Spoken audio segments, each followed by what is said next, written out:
Mesdames et messieurs, bonjour et bienvenue pour cette nouvelle édition de Midi au Caire pour ce samedi, le 24 mai 2025. On commence notre édition tout de suite avec cette information.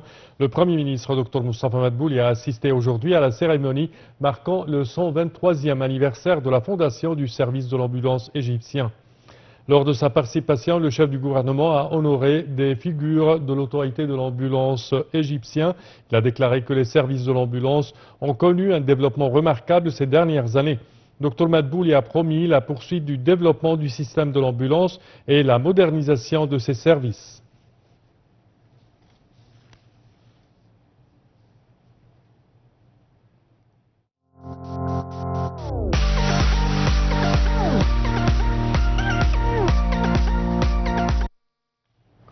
Et selon le FMI, le Fonds monétaire international, l'Égypte réalise des progrès remarquables dans la réforme économique. L'Égypte a réalisé des progrès remarquables dans son programme de réforme macroéconomique avec une amélioration notable dans des taux d'inflation et des réserves de change. C'est ce qu'a affirmé la directrice de communication stratégique du Fonds monétaire international, la FMI, Mme Julie Kozak. Madame Kozak a salué les efforts déployés par le gouvernement égyptien en ce sens. Dans des déclarations à la presse, Madame Kozak a souligné l'engagement continu du Fonds à soutenir l'Égypte dans ses efforts pour renforcer sa résilience économique et parvenir à une croissance économique plus élevée menée par le secteur privé.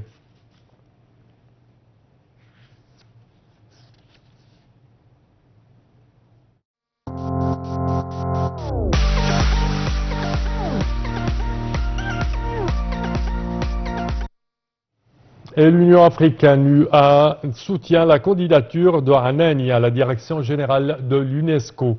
Dans la déclaration finale du 3e sommet ministériel entre l'Union africaine et l'Union européenne qui a été tenu ce 21 mai à Bruxelles, les ministres ont pris acte de la décision de l'Union africaine d'adopter officiellement la candidature de Dr Khaled El Hanani au poste de directeur général de l'UNESCO pour la période 2025 à 2029. Ce soutien africain unanime témoigne de la volonté du continent de voir l'Afrique représentée à la tête de cette prestigieuse institution internationale, ainsi que de la confiance placée en l'ex-ministre égyptien pour porter les priorités africaines au sein de l'organisation. La candidature de Dr Khaled El Hanani, ancien ministre du Tourisme et des Antiquités d'Égypte, continue de bénéficier d'un appui diplomatique croissant. La semaine dernière, l'Autriche et la Slovaquie ont officiellement annoncé leur soutien à sa nomination, renforçant ainsi les chances du candidat africain dans cette course internationale. Et le secrétaire général des Nations Unies, Antonio Guterres, a annoncé la nomination de la ministre égyptienne de l'Environnement, Dr Yasmine Fouad, au poste de secrétaire exécutif de la Convention des Nations Unies sur la lutte contre la désertification CNULCD. Cette prestigieuse désignation constitue une reconnaissance internationale du rôle central et du leadership environnemental que l'Égypte a exercé ces dernières années sous la conduite du président Abdel Fattah el-Sisi.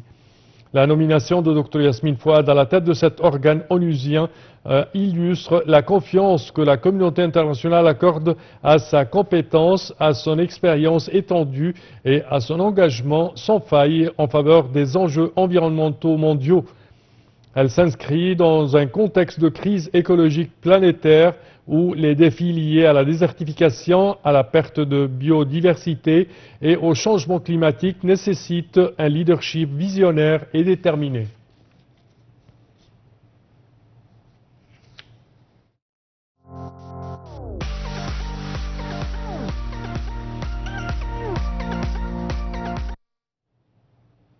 Et l'ambassadeur d'Égypte en Namibie, Wael Lotfi, a affirmé lors d'un entretien avec le ministre namibien des Travaux publics et des Transports, Viko Nekundi, son souhait de poursuivre la coopération tous azimuts en prenant appui sur les relations cordiales et historiques bilatérales. M. Lotfi a félicité le ministre pour la prise de l'un des portefeuilles centraux qui touchent à plusieurs secteurs vitaux tels que les infrastructures, les ponts et chaussées et les ports. Le diplomate a exprimé la disposition de la mission diplomatique égyptienne à examiner les moyens de consolider les relations bilatérales dans le cadre de l'action du ministère namibien des Travaux publics et des Transports, et d'ajouter que l'Égypte détient de larges expériences au niveau public et privé dans le secteur des travaux publics et des transports.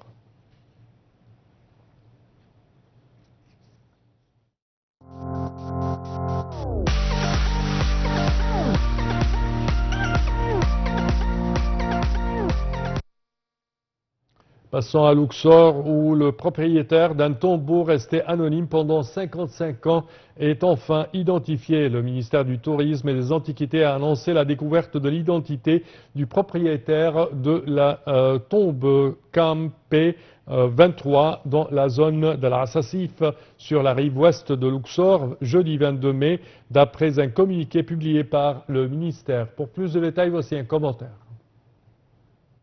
La mission archéologique égypto-canadienne dirigée par le Conseil suprême des Antiquités et l'Université de l'Ontario a réussi à identifier le nom et le titre de propriétaire de la tombe Camp 2023, découverte dans les années 1970.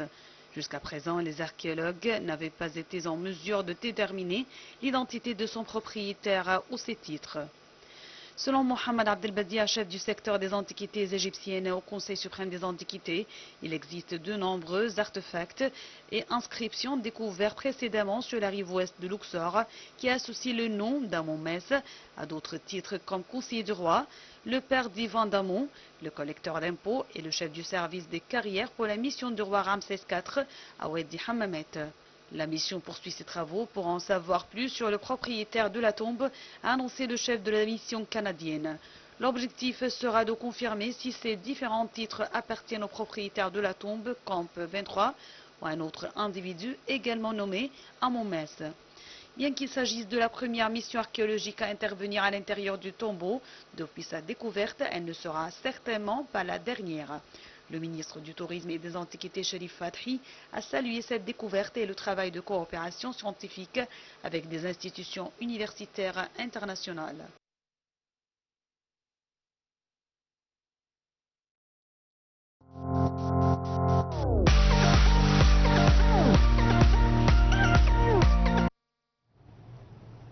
Et au sport, Mohamed Salah élu joueur de l'année en Angleterre pour la 3e fois. Alors, la vedette égyptienne de Liverpool, Mohamed Salah, a été couronné joueur de l'année 2025 par l'Association des écrivains anglais, FWA, lors d'une cérémonie jeudi 22 mai. Alors, déjà entré dans la légende de Liverpool, Mohamed Salah conclut une saison magistrale en offrant aux Reds un 20e titre historique. Pour plus de détails, voici un commentaire. La vedette égyptienne de Liverpool, Mohamed Salah, a été couronné joueur de l'année 2025 par l'Association des écrivains anglais, FWA, lors d'une cérémonie jeudi 22 mai. Avec 90% des suffrages exprimés par les 918 membres de la FWA, Salah a remporté cette édition par la plus large marge de l'histoire récente du vote, signe d'une domination incontestable sur l'exercice écoulé. À 32 ans, l'ancien joueur de la Roma et de Chelsea continue d'illuminer la Premier League. Auteur de 33 buts et 23 passes décisives en 51 matchs, toutes compétitions confondues, il a été l'un des grands artisans du titre de champion d'Angleterre conquis par les Reds cette saison, le deuxième de l'ère Salah.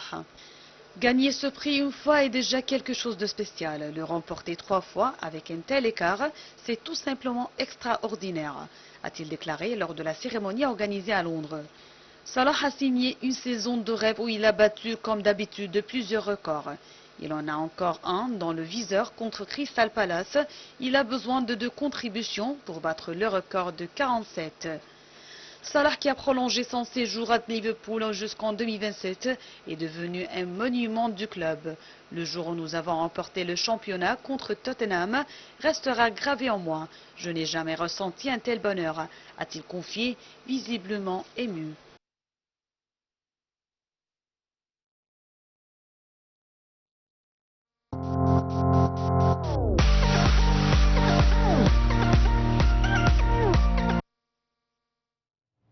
Et le Pyramids FC en quête d'histoire.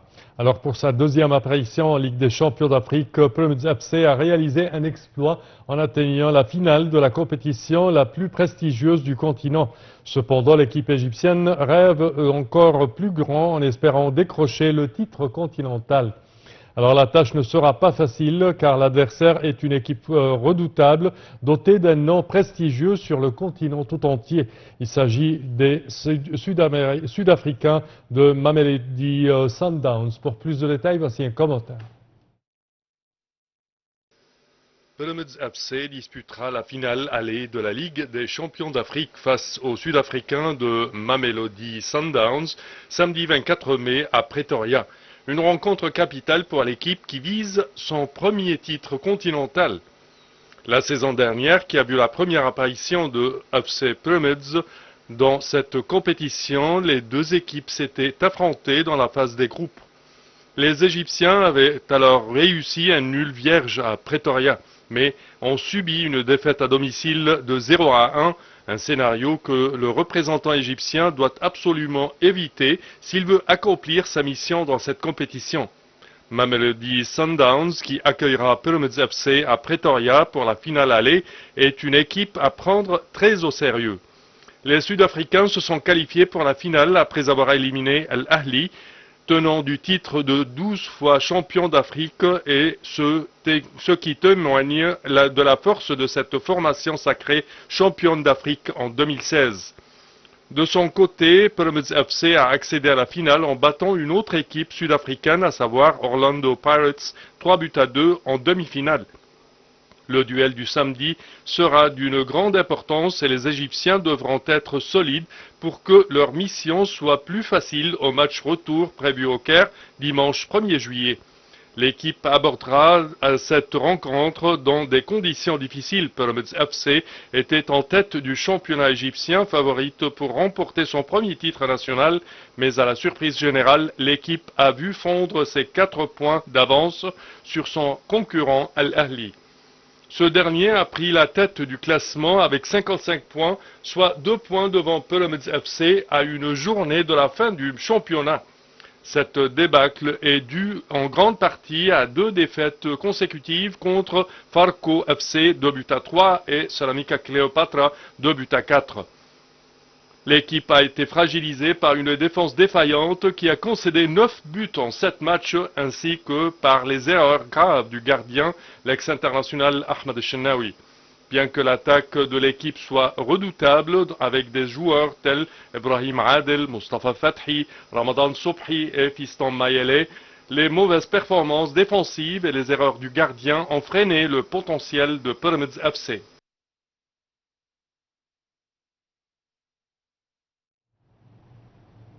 Et ceci conclut, chers téléspectateurs, notre édition d'aujourd'hui de Midi au Caire. Je vous remercie de votre attention et je vous donne demain rendez-vous avec une nouvelle édition. Au revoir.